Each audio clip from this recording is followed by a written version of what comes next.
are brave, innovative, everywhere. We are SABRIC. Criminals can steal money by accessing your social media messaging platforms through various means, posing as you, and then requesting financial assistance for an alleged emergency from your contacts.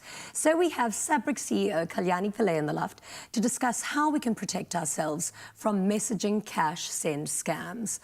Oh, Kalyani, money makes people do crazy things. Absolutely. But how are they able to get into our social media messaging platforms? Well, they certainly are able to get hold of your password, or they've managed to guess your password. So very important. You know, we say to people all the time, make sure that you don't let anybody get your password or your PIN numbers for your bank accounts. But equally important are all your social media platforms. It's so important for them to get access to your personal information because very often people set their passwords linked to something personal to them. And that's the way these are smart people who know how to use information. They harvest personal information all the time from social media platforms. And that's why we say to people, don't just leave your accounts open. Don't just allow anybody to have access to your social media platforms. You know, restrict access, set it at the highest security level so everybody doesn't get in. But also at the same time, identity theft is rife and it's continuing to grow all the time. So criminals use all this information that they collect. They're able to maybe guess. They have ways in which they do it. People's passwords, they know that some people have such simple passwords. That's very important, Jeannie. You know, you shouldn't have the same password for all. You should actually have different ones. And you should also change them regularly. Don't just wait for something to happen. So get into the habit of actually knowing that you should change them. So what happens is that these criminals get access to your account by various means. They could also have had malware or spyware on your device. They could have sent out a phishing mail. There's various ways that they acquire information. So what they do, now that they have access to people's social media platform, it then gives them access to their contact list, to that person's contact lists. And then they send out a communication to all the friends. Some sad story, I'm a little stuck, I need money. Or something about health or something sad that's happened. And can they please just have this amount? And of course, people will pay.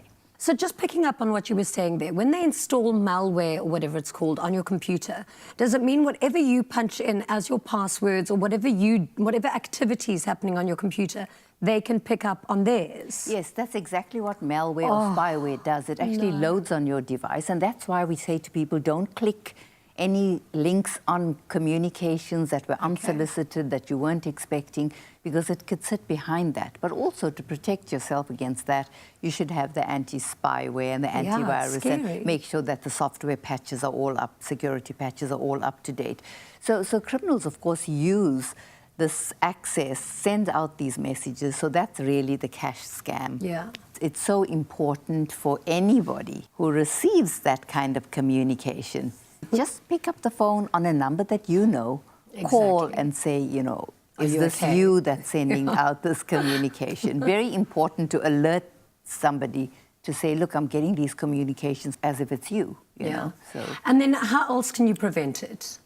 Always check to see that your security settings are at the highest level. Change that password regularly. Look to see if there were any communications going out of your social media platforms that you actually didn't send. If there's a history, go through and check. You know, just be on the lookout all the time. Sometimes what happens is when these mass communications go out, it may not reach some people, and then what you get in return is a note to say that it didn't go through. If you start getting all these communications saying that this message didn't go through, but you actually haven't sent anything, you need to be you need to start worrying about what's going on. So very important. It's amazing how much this happens where actually people are on social media all the time. So you'd think that you would pick up on all of this activity quite easily. But thank you so much for alerting us. So did you know that if you are not FICA compliant, you are exposing yourself to criminals that could potentially use your account to commit fraud? So join us again where Kalyani explains the importance of FICA and knowing your customers as a company.